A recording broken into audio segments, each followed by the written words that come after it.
Welcome everyone. I think we've got people trickling in from the waiting room. So we'll just make sure everyone connects before we get rocking and rolling here.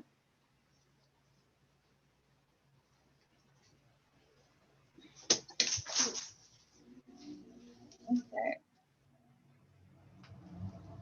Glad to see everybody here today.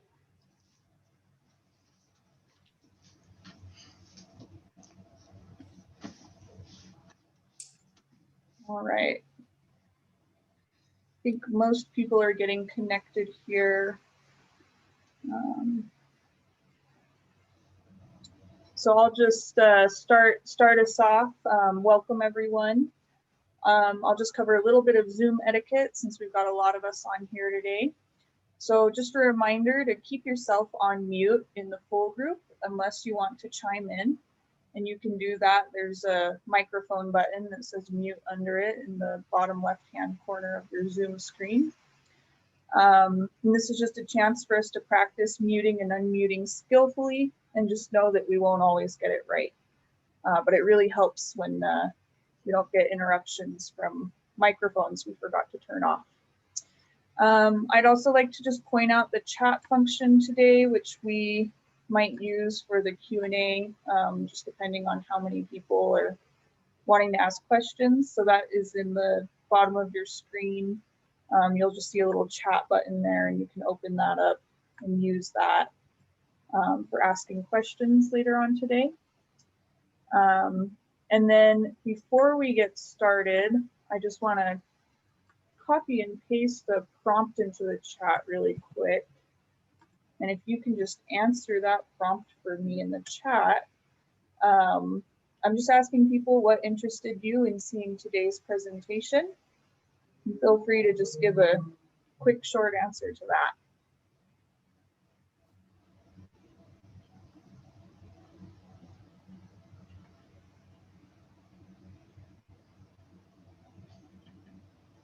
If I do hear someone's microphone interrupting as a host, I have the happy ability to mute people. But if you unmute yourself intentionally, just let me know if I mute you. I don't mean to be rude.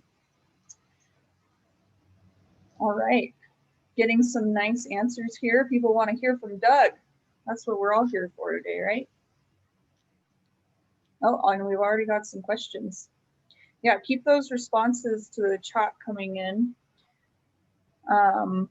And then I'm going to copy and paste some information at the end of this meeting into the chat that'll just let people know, if you're not already a member of OCTA or a member of the Southern Trails chapter, how you can become members of both of those. And if you're not a member, when you become one, you'll get a News from the Plains quarterly publication. You'll have access to that, and that'll just keep you updated on all things OCTA. And then you'll also get access to the Overland Journal, which has some really high quality research in there about the trails, and just really great information on the history of the trails. And then if you join the Southern Trails chapter, you'll get the Desert Tracks quarterly publication that also has some really wonderful articles about the history of the Southern Trails. So stay tuned for those links, and I'll put them in the chat toward the end of Doug's presentation. And I'll also send those out in an email afterward. So with that, I will turn it over to Doug and let him do what you all came here for him to do. Okay, howdy and good evening. I see a number of friends there. I'm glad you're here. And let's share the screen. We call this Terror on the Santa Fe Trail. The Jicarilla Apache lived along the Rio Grande on both sides in northern New Mexico and along the last third of the Santa Fe Trail, whether you came by the Cimarron Cut-off or the mountain route. In other words, they had the Llano Estacado, what later became the Maxwell Land Grant. And in consequence, they were able to cut the trail to close it. And they did this 3 times before the Civil War.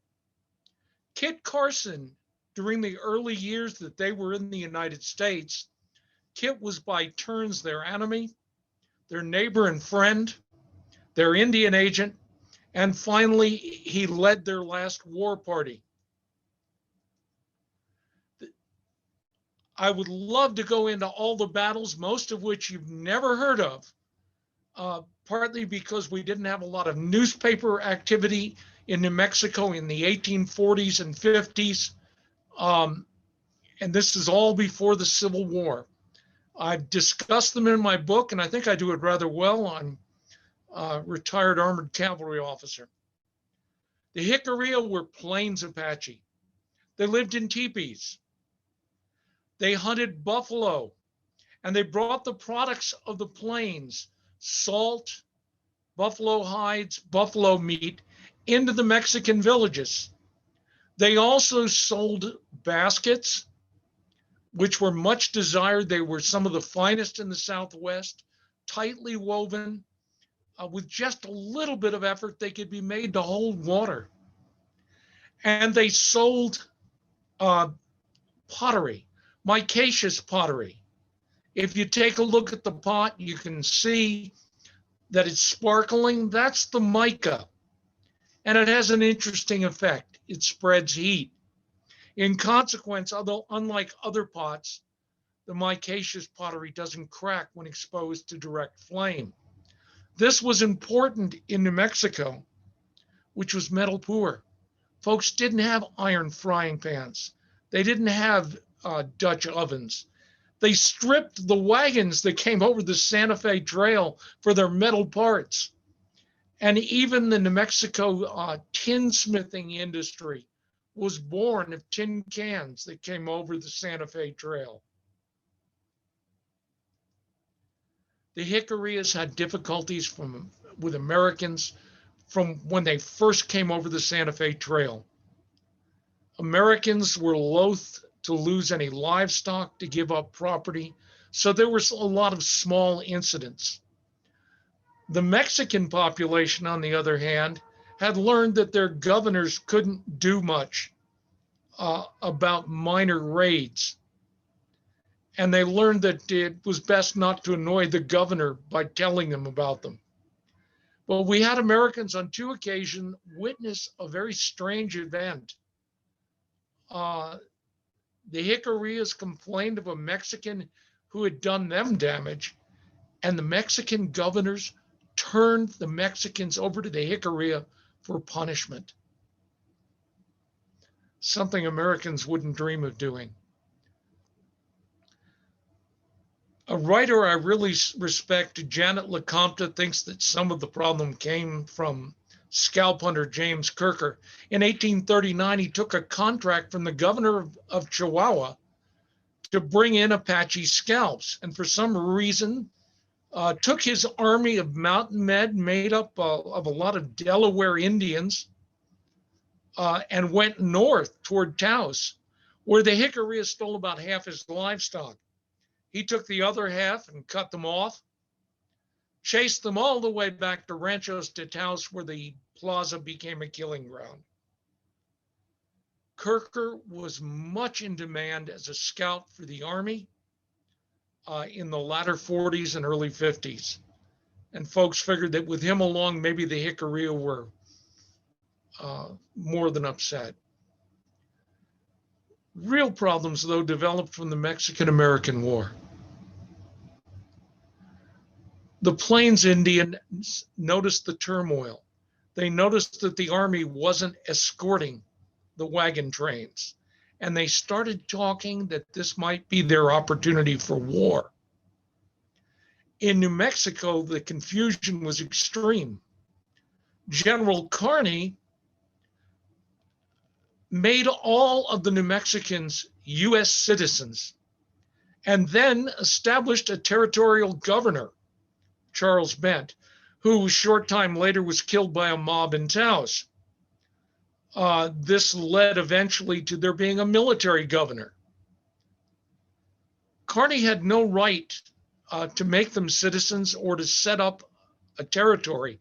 And in fact, Congress held off making New Mexico a territory until 1850.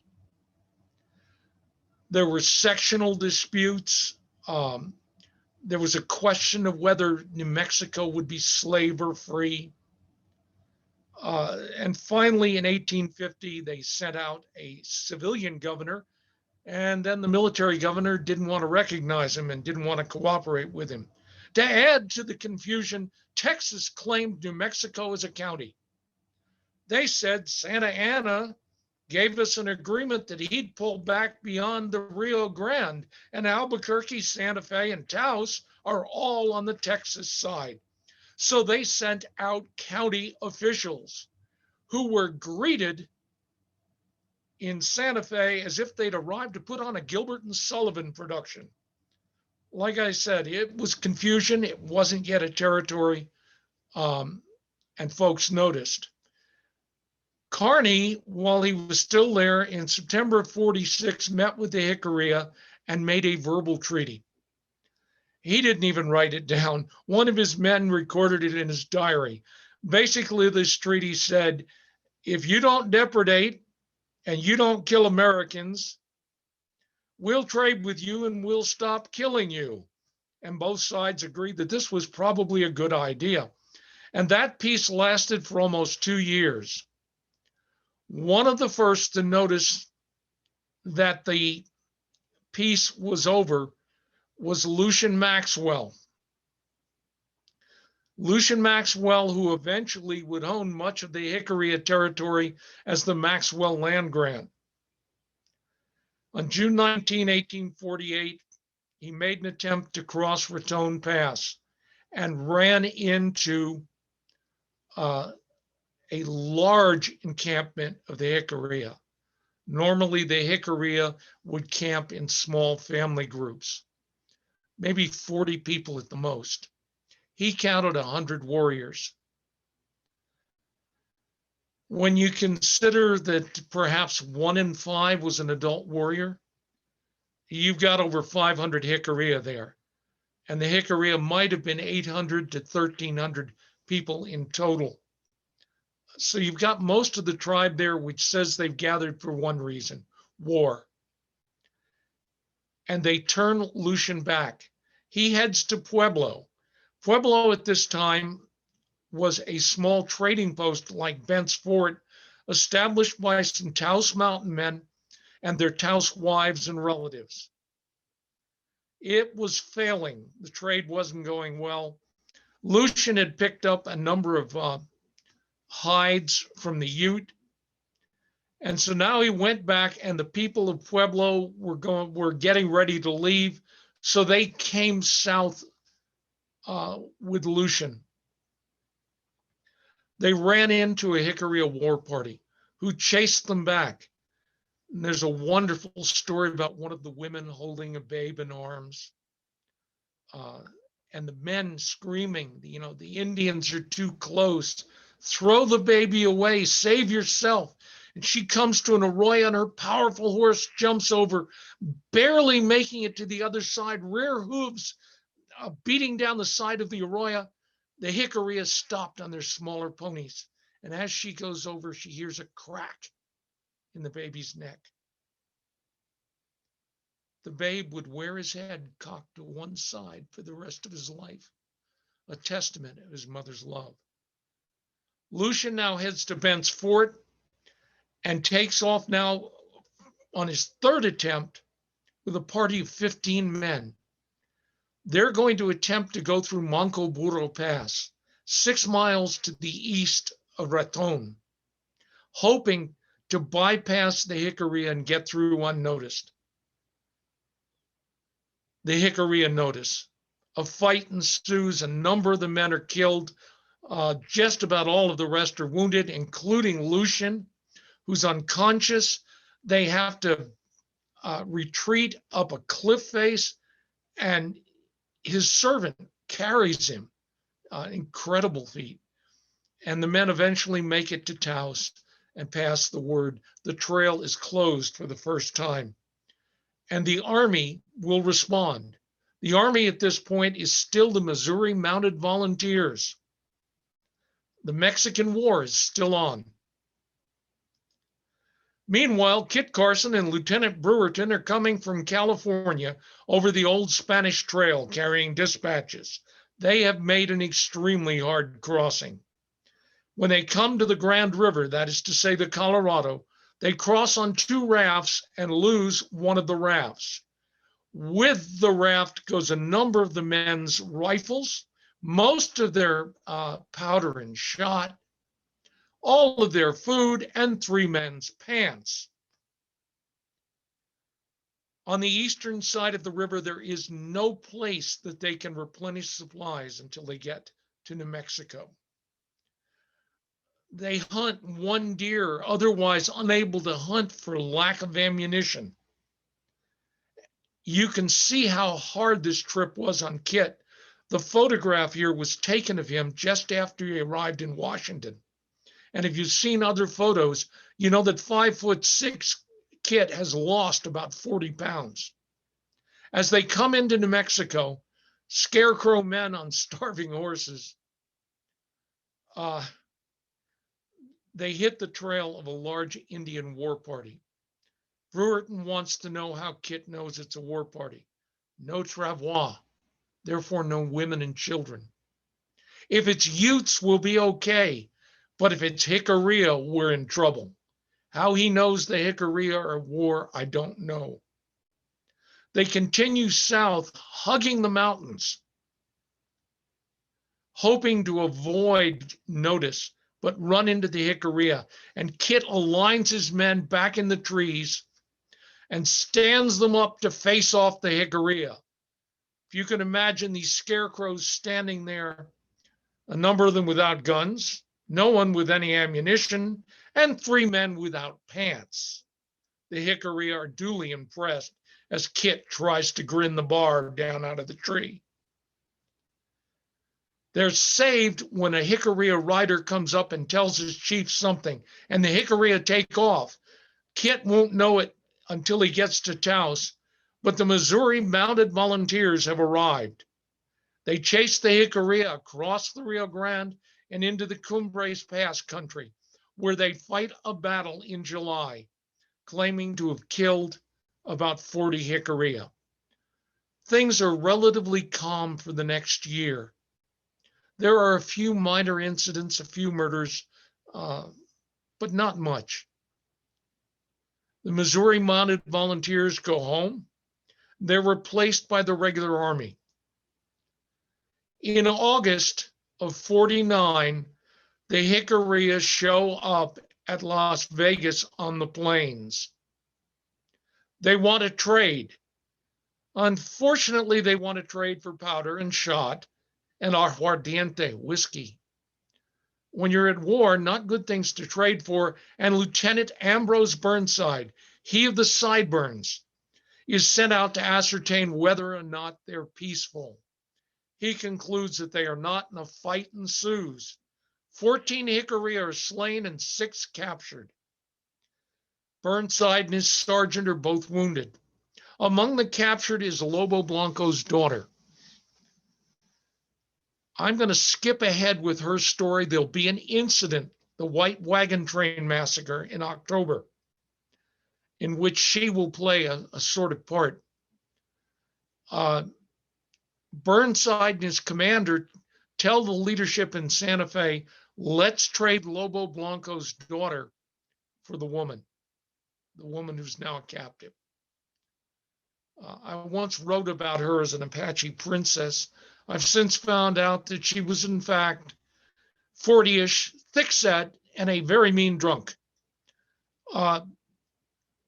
Santa Fe will not give Burnside authorization to make the trade, which may explain why his sergeant ends up with a mail party taking Lobo Blanco's daughter out on the plains in search of the Jicarilla.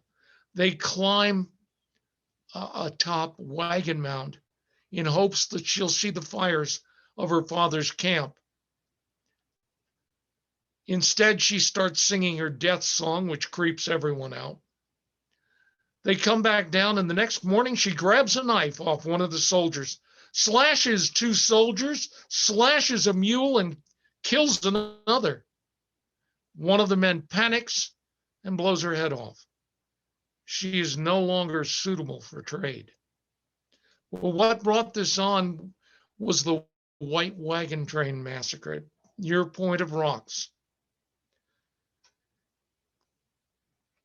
F.X. Aubrey, the skimmer of the plains, the man who made the ride from Santa Fe to Independence in 5.5 days, is bringing out the last wagon train of the season.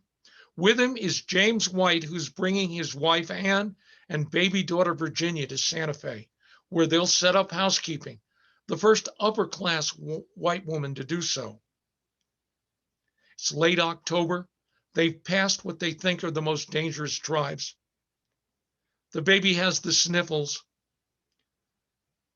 and White tells Aubrey, I'm going to rush ahead. I've got true horse-drawn, deer-born wagons that'll go twice as fast as your ox-drawn wagons. So I'm going to rush ahead into Santa Fe and arrive ahead of you. FX doesn't think this is a good idea. Nonetheless, White, with 9 folks, heads out and gets about 2 days ahead of the main wagon train when he encounters Jicarilla. The Jicarilla tell me they were only there to make the trade, to collect the toll. That is, make us gifts and you can pass our land in peace. One of the white men panicked and shot a Jicarilla. And in moments, all the white men were dead. Anne and her daughter are captives. Santa Fe is slow to respond. They send out a trader with an offer of $1,000 in trade goods, a fantastic sum for the time. But he can't find the Jicarilla. Eventually, almost a month later, they get the army organized at Taos under Major Greer, a company of dragoons, 2 cannon, and a company of spies and guides under Antoine Leroux, a famous scout.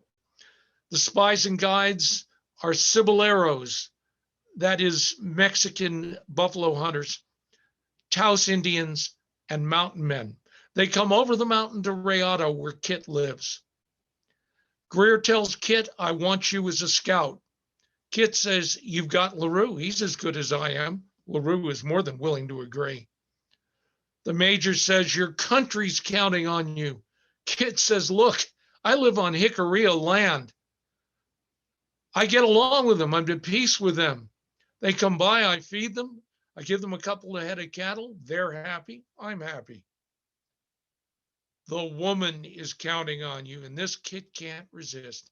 And as it turns out, Kit is the only one who can actually follow the now month-old trail that has been snowed upon.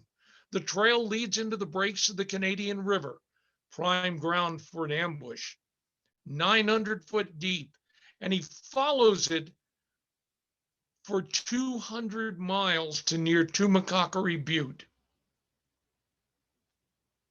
There, near the banks of the Canadian River, Kit smells the fires of the Jicarilla camp. And he tells the major, I'll ride ahead. And when I signal, everybody charge, and we'll get into the camp before they can hurt the woman. The major agrees. Kit rides out, sights the teepees and the Jicarilla, charges, and notices no one's with him. He turns back to find out that one of the Jicarilla scouts had fired and the major had been hit by a spent round, hit in his heavy gloves and knocked off his horse. He now agrees with Leroux, let's negotiate. 3 times they send out the white flag and 3 times it's fired on. Finally, they charge, and in the camp, they find the still warm body of Ann White. The Jicarilla have gathered their horses and escaped across the river, leaving behind their winter supplies, their heavy robes, their camp equipment. The army on spent horses turns back. only to run into a blizzard during which one of the men freezes. What happens to the Jicarilla can't be said. And the baby? We don't know. The reward remains in effect for the next 15 years, during which time she'll have more sightings than Elvis pumping gas at the 7-Eleven. Kit is raided for the first time by the Jicarilla that winter. And in May, a mail party disappears. Nobody worries about this much. It's spring. The flood is in. The ground is muddy. They're just delayed. And then they find their bodies and piece together the story. They were ambushed by the Jicarilla at the rock crossing of the Cimarron River. They fought a running battle for 20 miles, during which 2 were wounded. The next morning, putting the wounded in the wagon, they set out trying to escape, and the Jicarilla descended, killing all 11. This frightens everyone. 11 armed men? They should have been safe from Indians. Mail parties won't move. Wagon trains refuse to move without heavy escort from the Army, an escort the Army cannot provide.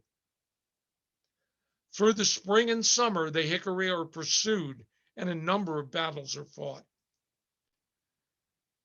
In the fall, we have a new governor, Governor Calhoun, previously the Indian agent, a knowledgeable man who knows what's going on. He asks for guidance from Washington. The Jicarilla want a treaty. What can I tell them? In March, he's still asking and getting no guidance. In April, he makes a treaty with Chief Chacon. The Apache will unconditionally submit and be told where to live. They're to abstain from murder and depredation and keep back 50 miles from all towns and trails. There will be military posts and traders on their land. There will be trade regulations. And in return, the government will give them whatever it feels like. In other words, the Jicarilla give up everything, and the government promises nothing in return. A totally one-sided treaty. The treaty is soon broken by the Jicarilla, but not exactly intentionally. They come to town to trade pots, something that the Mexicans need, something that they need. And then everyone realizes they're peaceful, and there's no place in their range where they can actually be 50 miles back from everything. Nonetheless, the Senate never ratifies. Sectional disputes and a dispute between the House and Senate. The Senate makes treaties, but all treaties call for spending. The House is supposed to come forth with all spending bills. And the government pretty much stops making Indian treaties, even though the Constitution says that's what they're supposed to do. After this, we will see a lot of executive orders. Well, I ask you, if one side is abiding by the treaty to the best of their ability, and the treaty isn't ratified, is that treaty broken? I'm sure the Jicarilla would think so. In July of '51, Colonel Sumner shows up with orders to economize. He takes out one campaign against the Navajo and loses most of his horses along the way. Comes to the remarkable conclusion that the only way to fight Indians is with infantry. Washington loves this. You don't need to get a horse, saddle, or a saber. Just one man, a rifle and a bayonet. He also decides that the Army, which has until now been in the towns renting space to live in, will build forts away from the towns where they're not available for defense. But they should be able to graze their livestock. Doesn't work out. Terrible drought destroys most of the livestock. He spends the next 2 years building forts. There are a lot of incidents, but the Army isn't able to do anything about them. Governor Calhoun dies on the way to Washington to present his treaty, and he is replaced in 52 by Governor William Carlane. Carlane is appointed just after the Whig president has been voted out of office and replaced by a Democrat. But it will be March before the Democrat takes office and can start appointing governors. Carlane knows he's a lame duck. Nonetheless, he's a pretty good man. And he sets out to do things, exceeding his authority at times. He talks the Chiricahua and the Jicarilla into farming. He makes a treaty with the Jicarilla that calls for them to take up farms near Abaque, while he'll provide supplemental rations until they can feed themselves, and they'll get tools and training. The Jicarilla begin digging irrigation ditches from the Rio Puerco. The crops are coming up beautifully, and then two terrible things happen. For the first time in living memory, that drought dries up the Rio Puerco.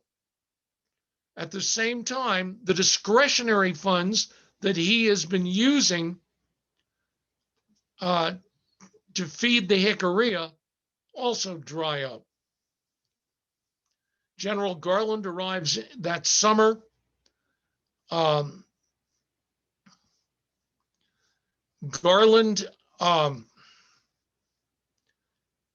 immediately says, my predecessor has destroyed the army.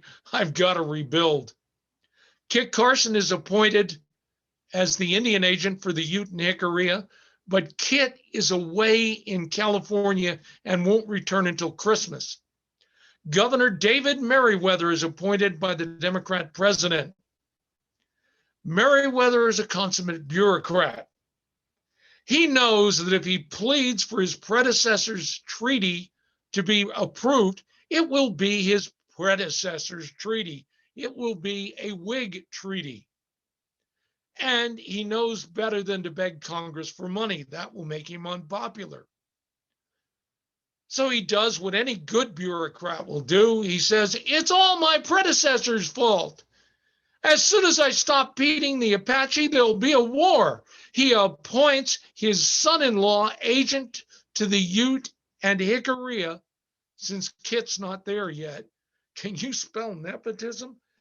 Anyway, the son-in-law echoes him. These people will go to war as soon as we stop feeding them. And it doesn't happen. Kit takes office in January of 54. Out near Barclay's Fort that Sumner tried to take over. It's a trading post like Bent's. The army settles in at Fort Union, 8 miles to the north, and nearby is Watrous. Watrous is the beef supplier and livestock supplier to the army. Watrous is one of those guys that cannot bear to lose a single head. In March, there's a minor incident. 2 of his horses are stolen, and his herders are insulted. In 19th century parlance, that means the Jicarilla beat him up. A minor incident. Lieutenant Colonel Philip St. George Cook, usually a wise man, a wise Indian fighter, responds in a way that I can barely believe. He sends Lieutenant David Bell with 30 dragoons out to confront the Jicarilla. Dragoons, they're cavalry who fight from horseback with saber and horse pistol, who are also trained to fight from the ground as a sort of infantry with musketoon. So David heads out. His orders are find the Jicarilla, surround their camp, make them give up the guilty parties and get back the livestock. If they won't give up the guilty parties to be whipped, wow, that's going to go down well. Take 4 chiefs hostage and take double the number of horses as an indemnity. Also won't go down well, and it brings on a fight. Bell runs into Lobo Blanco, For the first time in 2 years, there's going to be a real confrontation between soldier and Indian. In the fight, Bell loses a couple of men. The Jicarilla lose a few men, and they lose Chief Lobo Blanco, who was blamed for the death of Ann White. Lobo Blanco, as it turns out, is shot numerous times, stabbed with sabers, and finally has his head crushed with a rock, effectively taking more killing than Rasputin. The Jicarilla show up at Mora. Mora, at the pass that goes over the mountains to Taos. It frightens everyone in Mora. The Jicarilla say, "We want peace. We're not with Lobo Blanco. We're not part of that bunch." Lieutenant Davidson, fresh from California, massacring California Indians on the massacre of Bloody Island, if you want to look it up, is sent out to Mora, and he counts 107 Jicarilla warriors. He takes 4 chiefs with him and heads back to Taos. He talks to the military leadership and to Kit Carson. Kit heads to Santa Fe to see if he can get the government to feed the now starving Jicarilla. The Jicarilla move across the mountains to Picaris, where they're told to stay. Davidson heads back across the mountains to Fort Union. With the 4 chiefs, he stays overnight with Cook and Bell and insults both of them. Bell's victory, no big deal. Why, if Davidson had 60 men, he could exterminate the whole Jicarilla nation. He heads back to Taos. The Jicarilla have disappeared as the army sees it. They've actually moved only 5 or 6 miles. They're still near Picaris, but they're at a site where they commonly go to make pots. I've been there. The evidence of the pottery making is obvious on the ground from things brought in from outside. In any event, Davidson heads back to Taos, and he gets his 60 men, 2 companies of dragoons, and a surgeon. He, the only officer. He heads out with orders to gain and maintain contact. Do not bring on an action. Don't let him cross the Rio Grande. He rides south along the Rio Grande, and in the early morning hours, they sight the campfires of the Jicarilla camp. High above them, on a narrow spur, 8,000 feet up in the mountains. Obviously, the Jicarilla aren't hiding, or you'd never have seen their fires. Davidson rides up Agua Caliente Canyon. What happens next is subject to debate. Bell, who interviews some of the men, writes a letter from Fort Leavenworth, his subsequent assignment, that says that Davidson was a coward, that he brought on a fight for no reason against his orders, and that he handled his men as any corporal would know better.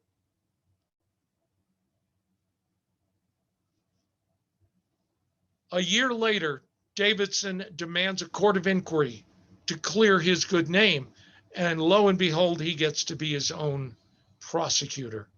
He calls all the witnesses. He calls 3 men to explain what happens next. He says that above him, a voice called out in broken English, "Come up if you want to fight. We're ready for you." The first man that he calls says, "I heard someone in perfect English, better than I speak." The next one says it was in Spanish, and the last one didn't hear anything. And these were the men he selected. Davidson now charges up the hillside and soon finds that he has to dismount. The hillside's steep like this. Now they're dragging their horses, and they can't do that for long. They leave behind a quarter of the command, the number 4s, the horse holders, along with the surgeon, and proceed in 2 platoons into the Jicarilla camp, crawling up the mountainside. Arriving in the camp, they find it empty. And from below comes a voice. the surgeon. They're stealing the horses. Davidson charges back down the hill, and the Jicarilla open fire. 5 of his men die on the way. He now finds himself at the bottom in a bowl. The Jicarilla have heavy cover all around him. They're able to move from side to side with perfect cover and concealment, attacking as they please, using high-angle arrow fire from hidden positions to drop arrows among the men. They're getting wounded, and this is the point at which Bell says he cried out, "Mount and save yourselves!" If so, that was an act of cowardice.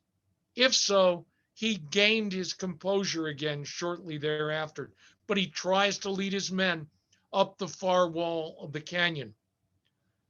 Another steep climb. Many of his men already wounded. Imagine now, if you will, a wounded man in the saddle with a well man behind him, holding him in place.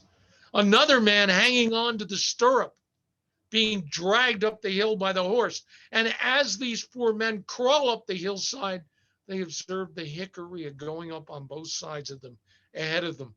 At the saddle, Davidson will attempt to withdraw to the Rio Grande and find himself fighting a battle on 4 sides.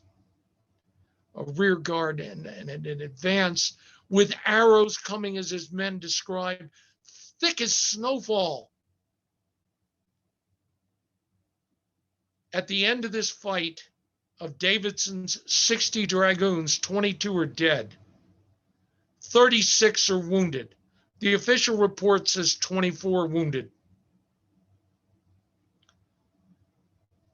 I believe that may have been minor wounds. I believe 36 because Davidson himself is wounded, and the man he sends for help has an arrow through his leg.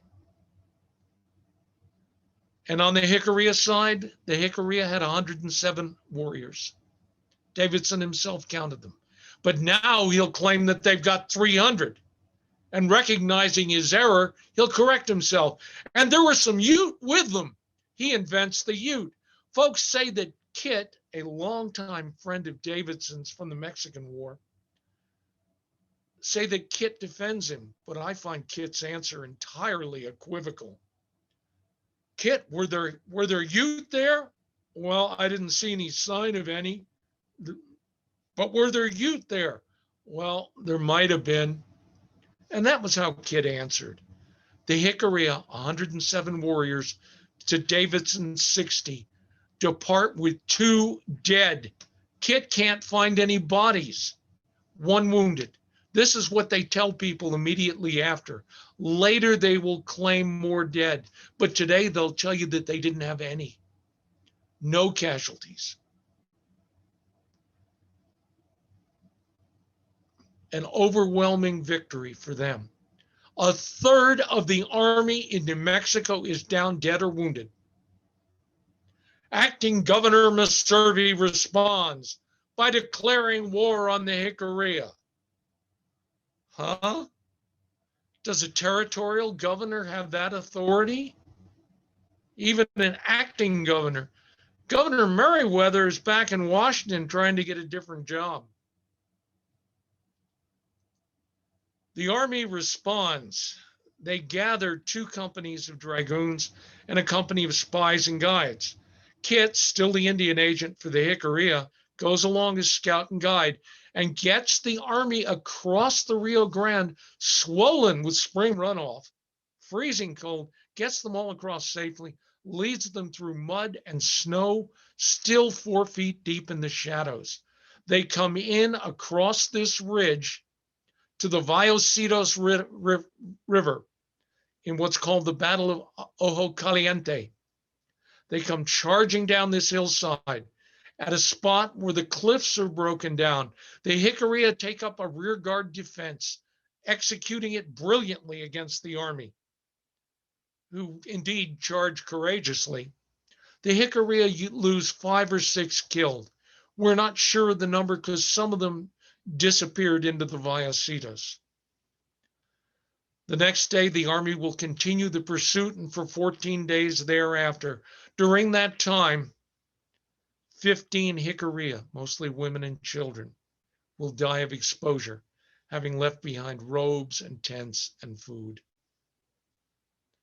At Abaque, Kit will dictate a letter. The Apaches about Taos were driven to war by the actions of the officers and troops. In other words, Davidson brought on this war. He called for a just treaty to be made with the Jicarilla. Acting Governor Meservey responds, "I've just declared war. We can't have peace." I'm not sure how he thinks a war is supposed to end. The army pursues the Jicarilla again through the spring and summer, and by the fall they are ready to make a truce, to make a treaty. There are two accounts of the treaty negotiations. I've concluded that it's October 54, that Meriwether's account is so confused he's got people thinking that it was two different occasions. Meriwether is back. The Ute have joined the Jicarilla in wanting a treaty. They meet at Abaque. It is customary to bring in food to feed the Indians. They do this, and Meriwether gets angry with Kit over the distribution of the food. It is customary to make gifts. Meriwether brings in old coats and old blankets. One of the Ute chiefs is so incensed that he tears his in half. A cloud of dust is seen approaching, and the Ute believe that Meriwether has sold them out to the Navajo. There's a panic, and the treaty negotiations break down. On their way home, the 4 Ute chiefs come down with smallpox. All the ones who got the coats.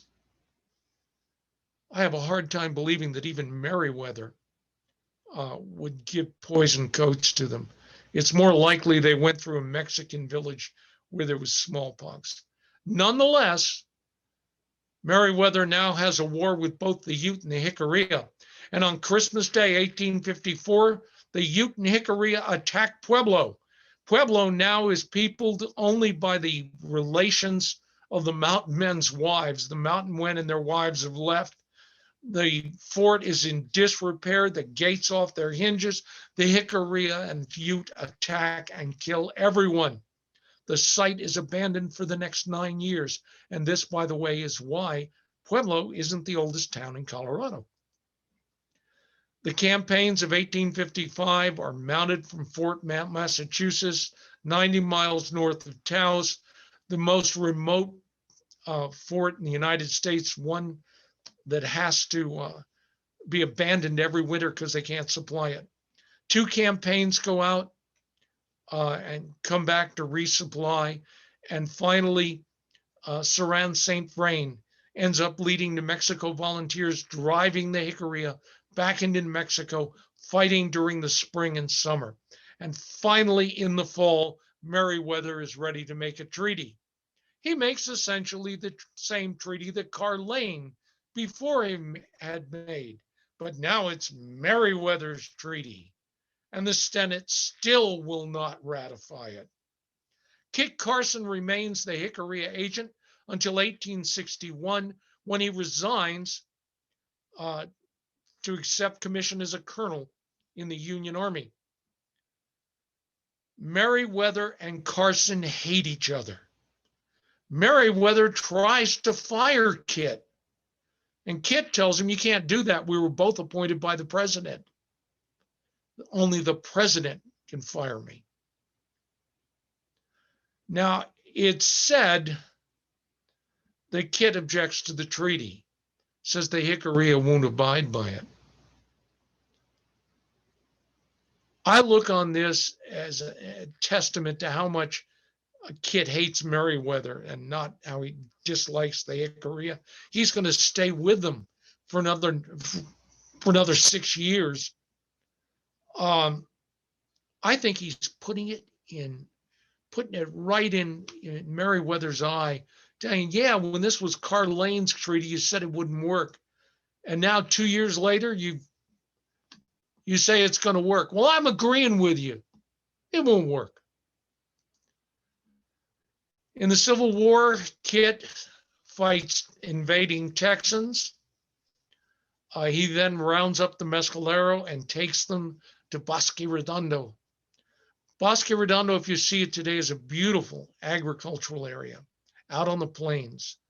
It's lush and green, and that was what General Carleton saw, that it could be this. There are a number of things that go wrong, including a plague of locusts and the inability to feed the Indians until they can get things going.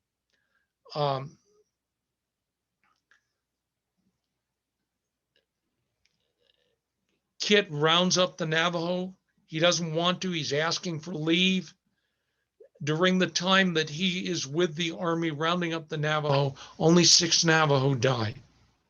He never goes through Canyon de Chelly. That's one of his subordinates. Kit begs for wagons and food for the people. He's told, bring the first party of Navajo to Santa Fe and you can go on leave. He brings the first 200, all of whom arrive in good order. The Jicarilla and the Ute remain on the Union side during the Civil War. If they had gone to war, they would have cut New Mexico off from the Union. But instead, Kit is given orders to go out and fight the Kiowa and Comanche, and he recruits 100 Jicarilla and Ute as guides. In the Battle of Adobe Walls, he overruns a Kiowa camp and then confronts what we think was probably 5,000 Comanche with only 500 men. He consults his scouts. He talks to the Jicarilla, says, what should I do? And they go, withdraw. And this he does without consulting his officers, some of whom were offended by this. Nonetheless, a brilliant rearguard action.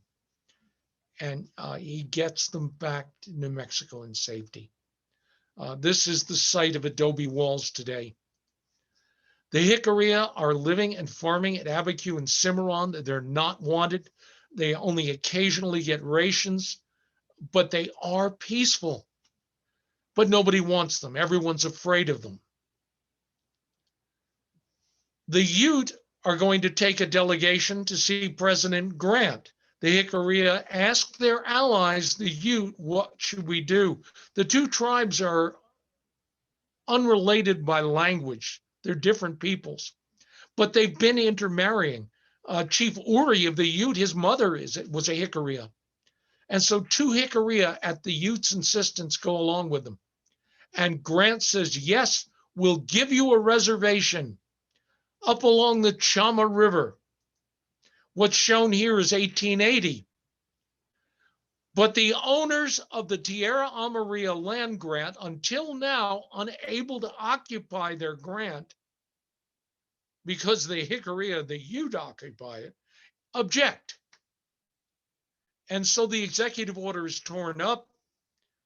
And in 1874, another executive order brings about a reservation along the San Juan River at the edge of Navajo country. But this is still too close for the folks in the Tierra Amarilla grant, who perhaps think the dark side of the moon might do. In 1880, we're back to the original reservation, but that executive order is canceled, and the Jicarilla are sent to Mescalero down in southeast Arizona, where there are already 400 Mescalero. The Mescalero form all of the tribal police. The first 30 Jicarilla who arrive are promptly robbed of their livestock by Lincoln County outlaws. Anyone heard of Billy the Kid? The chief sends word back to the other Jicarilla, don't come, this is a bad place. Nonetheless, 800 of them come. The Mescalero accuse them of overhunting.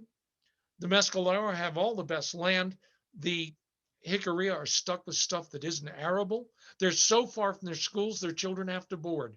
Finally, in 1886, they go to the governor and say, hey, what if we give up being a tribe? Can we be homesteaders? And the governor says, yeah, I think that's how it works. So the Jicarilla, in a brilliant action, kidnapped their children from boarding school and head north to take up homesteads. They are pursued by the same officers that have just rounded up Geronimo. But now the officers are pleading with their superiors. These people haven't done anything. They're not at war. They're just looking for homes. They end up on what was shown as the 1880 reservation, the original reservation promised them by President Grant in 1887, becoming the last tribe to get a reservation. My friend Veronica Velarde-Tiller has written about what happens with the tribe on the reservation, so I won't go into it. And I hope you've enjoyed this so far.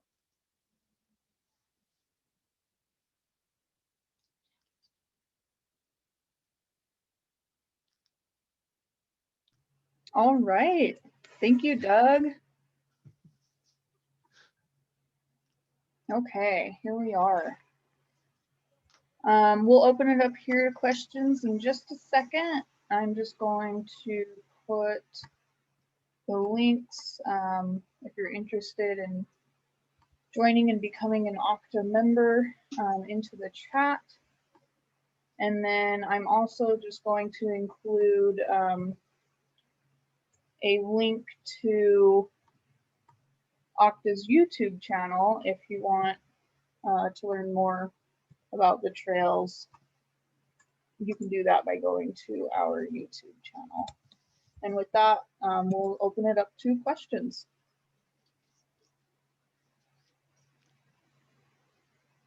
Okay, I see one on the screen now that came in the chat. What's the location of Barclay's Fort? Barclay's Fort was completely washed away. It's at a town known as Watrous, about 15 miles north of Las Vegas, New Mexico, not Nevada. I see another question. Were the Apaches responsible for the White Massacre near Point of Rocks? Yes, and I hope you got that from the talk, because Ann White was taken captive out near Point of Rocks.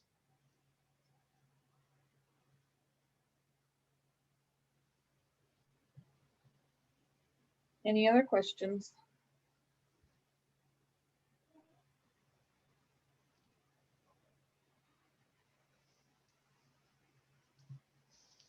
Feel free, if you have a question, to unmute yourself and just call it out.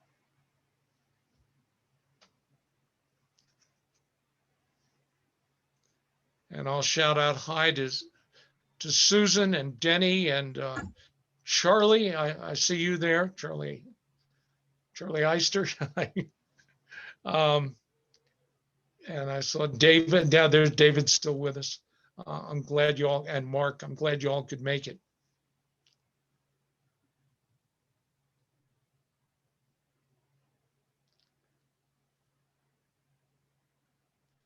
Isabel, I think I've either bored them all to tears or answered all of their questions. I'm going to say it was the second. All right. Well, thank you everyone for joining us. I hope you'll check out the Southern Trails website and Okta's national website. And check out our YouTube channel if you'd like to see more videos that talk about the trails. The Southern Trails chapter is going to do more of these presentations, and we hope to see you at those ones in the future. So thanks, everyone.